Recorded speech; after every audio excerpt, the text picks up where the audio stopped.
Agora, eu ainda acho que nessa acusação que a PGR fez tem um ponto que eu acho que nunca foi devidamente explicado, nunca foi devidamente embasado, que ela considera que a conclusão, que a culminação dessa preparação toda foi o 8 de janeiro. E aí, pelo menos para ligar o Bolsonaro com aquilo, me parece que ficou bastante tênue, sabe? O que o Bolsonaro planejava era um decreto de golpe a ser emitido, a ser assinado antes da mudança de governo. Ele não faz isso, ele desiste, fica com medo, sei lá, enfim, seja qual for a explicação, ele vê que não vai ter apoio, acaba saindo. Já tinha um monte de coisa em andamento, como foi colocado aqui, o processo já estava acontecendo, mas nesse momento ele não faz. E aqueles que fazem o 8 de janeiro, aquilo era com o conhecimento e com a ordem do Bolsonaro, isso aí, para mim, nunca ficou devidamente estabelecido, não. Não, esse é um ponto fundamental, porque o crime exige grave ameaça ou violência. Então, o que a Procuradoria-Geral da República traça na denúncia, ela começa em 2021. Em 2021 é quando a primeira pesquisa aponta que Lula derrotaria Bolsonaro numa eleição. A partir daí, Bolsonaro começa a dar uma coletiva, começa a falar em fraude, começa a atacar a urna eletrônica.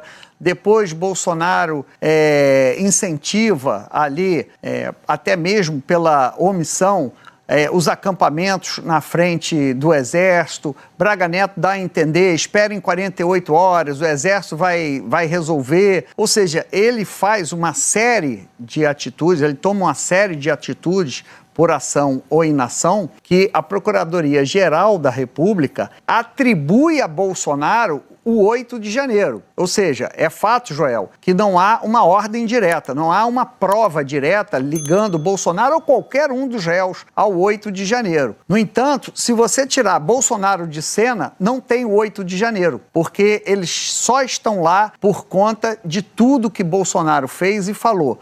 Então, no entender da Procuradoria-Geral da República, esse seria a ligação entre o 8 de janeiro e Bolsonaro, apesar do Joel ter trazido uma dúvida que muitos juristas tinham sobre essa ligação que seria feita pela denúncia. Eu não acredito que haja bolsonarismo moderado. Eu não acredito. Direita moderada. Direita moderada. Direita moderada, isso. Direita isso moderada. que eu quis dizer. Direita moderada, ok, perfeito. É até saudável que o Brasil tenha. Né? É importante que o Brasil tenha uma direita não golpista. Agora, o bolsonarismo, ele pressupõe radicalização, pressupõe você tentar subverter a democracia. E isso não cabe moderação e bolsonarismo na mesma frase, na minha concepção. Concordo com a sua boa observação. O julgamento de Jair Bolsonaro é uma farsa, cujo desfecho já é conhecido por todos que têm olhos para ver e ouvidos para escutar. O ex-presidente Jair Bolsonaro será condenado por juízes que não poderiam julgá-lo e será preso por crimes que não cometeu. A gravidade dessa fraude está expressa muito bem em Provérbios 17:15. Há duas injustiças que o Senhor abomina: que o inocente seja condenado e que o culpado seja colocado em plena liberdade como se fosse justo. É exatamente o que nós testemunhamos no Brasil atual. Enquanto centenas de inocentes são presos, dezenas de culpados são libertados para voltar à cena do crime. Essa justiça que mantém presos manifestantes e pequenos vândalos, mas solta traficantes e grandes corruptos, não aborrece apenas Deus, como ensina aqui a Bíblia. Ela decepciona o povo. Poder 360, dezembro de 2024. A avaliação positiva do STF cai de 31% para 12% em 2 anos. Queda coincidiu com a chegada de Lula ao Planalto e com recrudescimento contra pessoas acusadas de golpe. Ou seja, a volta do Lula à cena do crime e a perseguição aos manifestantes do 8 de janeiro fizeram com que apenas 1 em cada 10 brasileiros aprove o desempenho da nossa Suprema Corte. Acontece que, mesmo diante de tamanha impopularidade, os ministros insistem em atropelar a justiça. Folha de São Paulo, 22 de março. Trama golpista no STF tem ritmo 14 vezes mais rápido que mensalão. Tribunal tenta evitar que Bolsonaro seja julgado em 2026. Olha, se o objetivo declarado do tribunal é de natureza eleitoral, é melhor eles correrem mesmo. Vejam isso aqui, UOL Notícias, também do Grupo Folha, 18 de fevereiro. Mesmo inelegível, Bolsonaro venceria Lula no primeiro e segundo turnos. Percebam que quanto mais o STF avança na sua farsa sobre o golpe, maior a popularidade de Bolsonaro e menor o prestígio do tribunal. Portanto, respondendo à pergunta aqui em debate, os números revelam que Jair Bolsonaro, enquanto candidato, é uma figura antifrágil. Quanto mais ele é atacado injustamente pelo Supremo, mais ele se fortalece eleitoralmente perante o povo. Então, ao invés de suspeito, Jair Bolsonaro é visto como inocente. Ao invés de agressor, o Jair Bolsonaro é visto como vítima.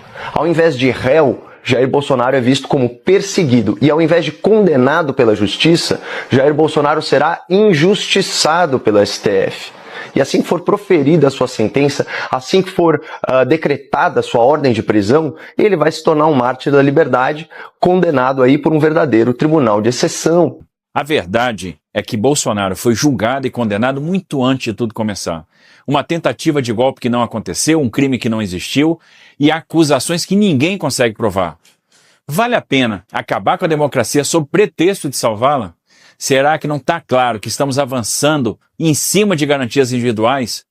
Já passou da hora das instituições tomarem iniciativas para desescalar a crise, acabarem com uma disputa que resulta em soma zero, que mostra incapacidade de resolver e mediar conflitos, que não gera outro efeito senão a perda de confiança.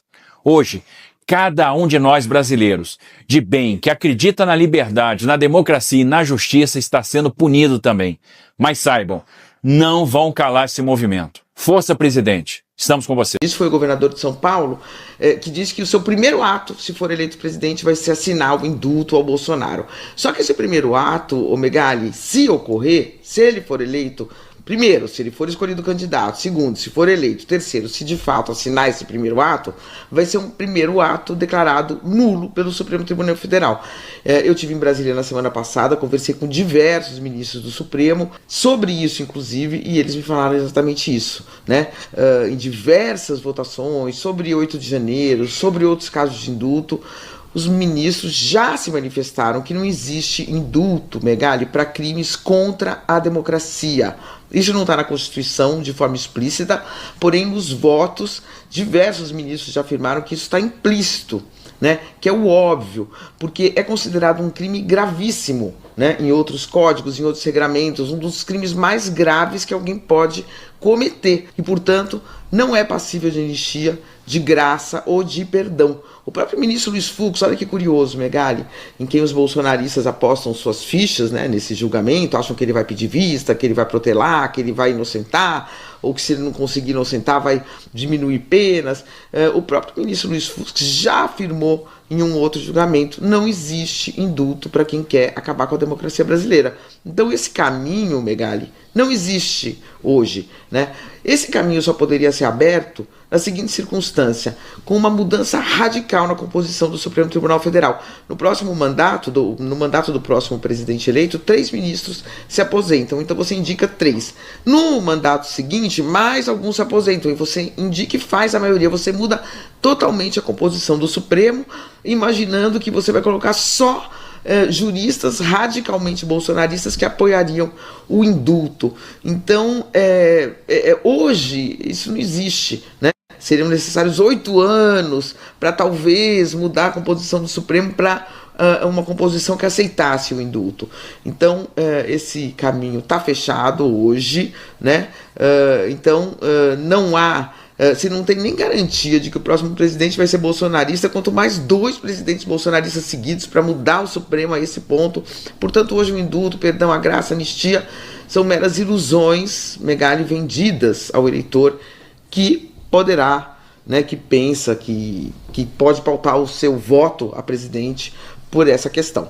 Então é isso, uma ilusão, uma mera ilusão. Hoje, no cenário de hoje, na composição de hoje do Supremo, não há possibilidade do indulto ser admitido, Megali. Tiveram ordens secretas para bloquear usuários que estavam fazendo tweets contra o governo Lula. Eu tive que deletar tweet meu vinculando Lula a Nicolás Maduro ou Lula ao Daniel Ortega. Foi proibido fazer oposição ao Lula na eleição de 2022. Deixe de lado a questão das maquininhas, não estou nem entrando na urna eletrônica. Mas esses temas não são temas próprios de uma democracia, né? Aonde mais você faz esse tipo de coisa? Só na Nicarágua, na Venezuela, O Brasil agora está colocando numa investigação um líder religioso, o pastor Silas Malafaia. Está igualzinho ao Daniel Ortega lá da Nicarágua. E vocês acreditam que o governo Trump não possa sequer sancionar as pessoas que estão fazendo isso? Se ele não fizer isso, ele vai estar abrindo todas as portas para que esse vírus brasileiro entre no território americano.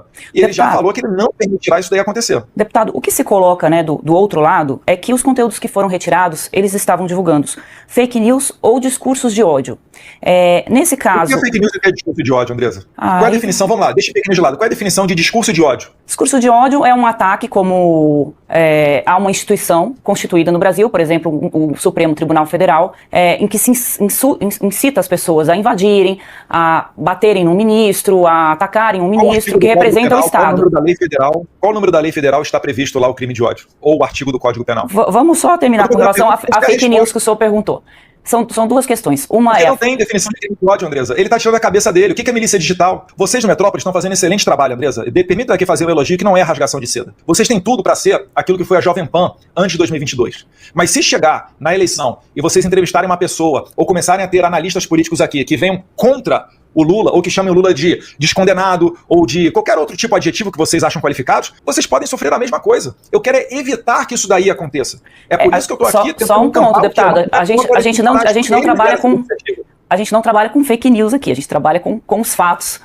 Todo mundo pode ter a própria versão, mas os próprios fatos não é possível. E a fake news você falar que o Lula é um descondenado? Aí vem ordem lá do Alexandre de Moraes falando, Jovem Pan, você tem que parar de chamar ele de descondenado. Qual é a fake news nisso? Ele foi condenado e foi descondenado. É que o senhor está pegando um ponto específico, né? Foram várias... E tiver, para finalizar, desculpa, Andressa, se eu amanhã retornar, né, como presidente da República, ou meu pai, e a gente tiver essa mesma conduta, era pra gente colocar na cadeia quem chama o Bolsonaro de genocida, porque ele não matou ninguém. Isso é fake news. E aí, vamos derrubar as redes do PT? Vamos derrubar as redes de todo mundo? Eu acho que não é por aí. Para finalizar, a nossa ideia é o seguinte, todo mundo fala o que quer, aquilo que extrapola, né, entra em crime contra a honra, tem a justiça para você recorrer, e o eleitor, o internauta vai decidir o que ele acredita, o que é verdade ou o que não é verdade. Não tem como alguém querer controlar. Só o fato de colocar uma agência ou alguém para controlar o que pode ou não ser dito, isso já é censura. É censura prévia, é o que está acontecendo no Brasil hoje em dia. Olha, depois do Trump, talvez o secretário Scott Bessent seja a pessoa mais importante do mundo, né, do mundo político, porque ele é a pessoa que dita a economia, as políticas econômicas norte-americanas que têm impacto no mundo inteiro. Quem é Eduardo Bolsonaro na fila do pão para dizer quem o secretário Scott Bessent vai receber ou não? A esquerda... O senhor, ele recebe, então o senhor é alguém, né?